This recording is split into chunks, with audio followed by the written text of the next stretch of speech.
നമസ്കാരം. സോഡിയാക് മീഡിയയിലേക്ക് എല്ലാ പ്രേക്ഷകർക്കും സ്വാഗതം. 2025 ജൂൺ മാസത്തെ പൂയ നക്ഷത്രക്കാരുടെ നക്ഷത്രഫലം ഒന്ന് പരിശോധിച്ച് നോക്കാം. പുണർത്തിക്കാലം പൂയമായാലും കർക്കിടകക്കൂറാണ്.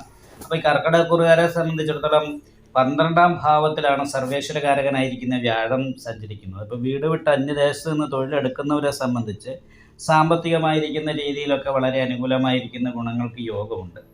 എങ്കിൽ പോലും 12ാം വ്യാഴം എന്ന് പറയുമ്പോൾ കയ്യിലേക്ക് വരുന്ന ഭാഗ്യം കൂടി നഷ്ടപ്പെട്ടു പോവുക, ദൈവാധീനക്കുറവ്, ഇങ്ങനെയുള്ള കുറച്ച് പ്രശ്നങ്ങൾ ഉള്ളത് കാരണം നന്നായിട്ട് ശ്രദ്ധിക്കണം. വിഷ്ണു ക്ഷേത്ര നെയ്വിളക്ക്, ഭാഗ്യസൂക്താർച്ചന മുതലായിട്ടുള്ള വഴിപാടുകളൊക്കെ ചെയ്തിട്ട് ദൈവാധീനം വർദ്ധിപ്പിക്കാനായിട്ട് പ്രത്യേകം ശ്രദ്ധിക്കണം. 12ാം ഭാവത്തിൽ നിൽക്കുന്ന ബുധൻ നിപുണായോഗം ചെയ്ത് അതിനോട് യോഗം ചെയ്തിട്ട് നിൽക്കുന്നത് സ്വക്ഷേത്ര ബലവാനായിട്ട് നിൽക്കുന്ന കാരണം അനാവശ്യമായിട്ടുള്ള ചെലവ് കുറയേണ്ടതാണ്. പക്ഷേ ലഗ്നത്തിൻ്റെ 2ാം ഭാവത്തിൽ നിൽക്കുന്ന ചൊവ്വ കേതുവിന് യോഗം ചെയ്തിട്ടാണ്.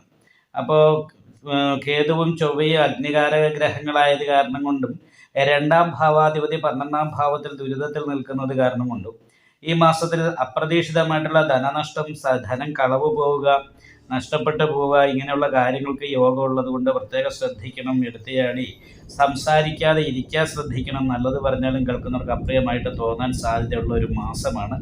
സാമ്പത്തിക ഞെരുക്കം നല്ല രീതിയിൽ അനുഭവപ്പെടാൻ സാധ്യതയുള്ള ഒരു മാസമാണ്. ഇത് കാരണം കൊണ്ടൊക്കെ നന്നായിട്ട് ശ്രദ്ധിക്കണം. ലഗ്നത്തിൻ്റെ കർമാധിപതി തന്നെയാണ് 5ാം ഭാവാധിപത്യം വഹിച്ച് 2ൽ നിൽക്കുന്നത്. അപ്പം കർമ്മസ്ഥാനത്ത് ശുഭഗ്രഹം നിൽക്കുന്നുണ്ട്. പക്ഷേ ബാധകാധിപതി കർമ്മസ്ഥാനത്ത് നിൽക്കുന്നത് കാരണം തൊഴിലുമായിട്ട് ബന്ധപ്പെട്ട് കുറച്ച് ടെൻഷൻ അനുഭവപ്പെടാനായിട്ട് സാധ്യതയുണ്ട്. മാനസികമായിട്ട് ടെൻഷൻ വർദ്ധിക്കുക.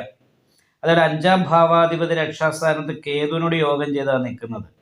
അപക്ഷ്യമായ വസ്തുക്കളുള്ളിൽ ചെല്ലുക, അതേപോലെ തന്നെ നല്ല ഉദ്ദേശത്തോടുകൂടി സംസാരിച്ചാലും കേൾക്കുന്നവർക്ക് അപ്രിയമായിട്ട് തോന്നുക. എടുത്തിയാടി സംസാരിക്കുക, സംസാരിച്ചില്ലെങ്കിലും ആ രീതിയിലുള്ള തോന്നലുണ്ടാകും. അപ്പോൾ ഇങ്ങനെയുള്ള കാര്യങ്ങളൊക്കെ ഒന്ന് ശ്രദ്ധിക്കേണ്ടതാണ്. കർമാധിപതി നിൽക്കുന്നത് രക്ഷാസ്ഥാനത്തായത് കാരണം തൊഴിൽ അനുകൂലമായിരിക്കുന്ന ഗുണം അനുഭവിക്കാൻ യോഗമുണ്ടെങ്കിലും പ്രതീക്ഷിക്കുന്ന രീതിയിലുള്ള സാമ്പത്തിക നേട്ടം ഉണ്ടാകാനുള്ള സാധ്യത കുറവാണ്. കാരണം ഭാഗ്യാധിപതി 12ലായത് കാരണം വീട് വിട്ട് നിൽക്കുന്നവർക്ക് അത്യാവശ്യം ഭാഗ്യവർദ്ധനവിൻ്റെതായിരിക്കുന്ന രീതിയിലുള്ള യോഗമുള്ളൂ. മാത്രമല്ല ശത്രു സ്ഥാനാധിപത്യം കൂടി സർവേശ്വരകാരകനായിരിക്കുന്ന വ്യാഴത്തിനുണ്ട്.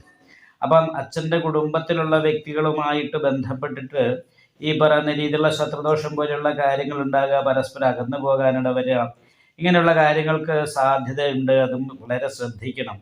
പൊതുവെ പറഞ്ഞാൽ ഈ മാസം ഈ പൂയ നക്ഷത്രക്കാരെ സംബന്ധിച്ച് അത്രയ്ക്ക് അനുകൂലമായിരിക്കുന്ന സമയമല്ല എന്ന് മനസ്സിലാക്കിക്കൊണ്ട് നല്ല പരിഹാരങ്ങൾ ചെയ്യാനും നല്ല പ്രാർത്ഥന, ക്ഷേത്രദർശനം മുതലായിട്ടുള്ള കാര്യങ്ങൾക്ക് ശ്രദ്ധിക്കണം.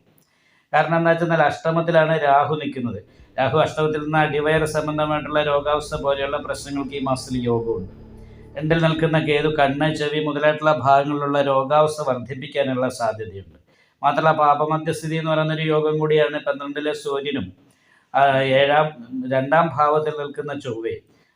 അപ്പോൾ ഈ 2 കാര്യങ്ങളും നല്ല ഭക്ഷണം, വസ്ത്രം, യാത്രാസുഖം, ഇങ്ങനെയുള്ള കാര്യങ്ങളൊന്നും പരിപൂർണമായിട്ട് അനുഭവിക്കാനുള്ളൊരു സാധ്യതയില്ലാത്തൊരു രീതിയാണ് ഇപ്പോൾ ഈ സമയത്തുണ്ടാകുന്നത്. എന്നാൽ ദാമ്പത്യ സംബന്ധമായിട്ട് അനുകൂലമാണ്. ഭാര്യയിൽ നിന്നുള്ള അനുകൂലമായിരിക്കുന്ന ഗുണങ്ങൾ അനുഭവിക്കാനായിട്ട് യോഗമുണ്ട്. 4ാം ഭാവാധിപതി ശുക്രൻ 4ലേക്ക് ദൃഷ്ടി നിൽക്കുന്നതിനും കുടുംബ സംബന്ധമായിട്ടും കുടുംബക്കാരുമായിട്ട് നല്ല ബന്ധത്തിൽ പോകാനും അവരുടെ സഹായങ്ങൾ കിട്ടാനും ഒക്കെയുള്ള യോഗവും കാണുന്നുണ്ട്. പക്ഷേ എന്നാൽ പോലും സഹോദര സ്ഥാനത്തുള്ള വ്യക്തികൾ, സുഹൃത്തുക്കൾ, അതുപോലെ തന്നെ അയൽവക്കത്തുള്ള വ്യക്തികൾ, ഇവരുടെ ഭാഗത്തുനിന്നുള്ള വർത്തമാനം, പെരുമാറ്റം മുതലായിട്ടുള്ള കാര്യങ്ങളൊക്കെ അപ്രിയമാകാനുള്ള സാധ്യതയുള്ള കാരണം നന്നായിട്ട് പ്രാർത്ഥിച്ച് മുന്നോട്ട് പോവുക. നിങ്ങൾക്ക് ഈ വീഡിയോ ഇഷ്ടപ്പെട്ടാൽ ലൈക്ക് ചെയ്യുക. നിങ്ങളുടെ അഭിപ്രായങ്ങൾ കമൻറ്റ് ചെയ്യാം. ജ്യോതിഷവുമായി ബന്ധപ്പെട്ട കൂടുതൽ കാര്യങ്ങൾ അറിയാൻ ഈ ചാനൽ സബ്സ്ക്രൈബ് ചെയ്യുക. ഞങ്ങളുടെ ഓൺലൈൻ കൺസൾട്ടൻസി നമ്പർ താഴെ ഡിസ്ക്രിപ്ഷൻ ബോക്സിൽ കൊടുത്തിട്ടുണ്ട്. ആവശ്യമുള്ളവർക്ക് കോൺടാക്റ്റ് ചെയ്യാവുന്നതാണ്.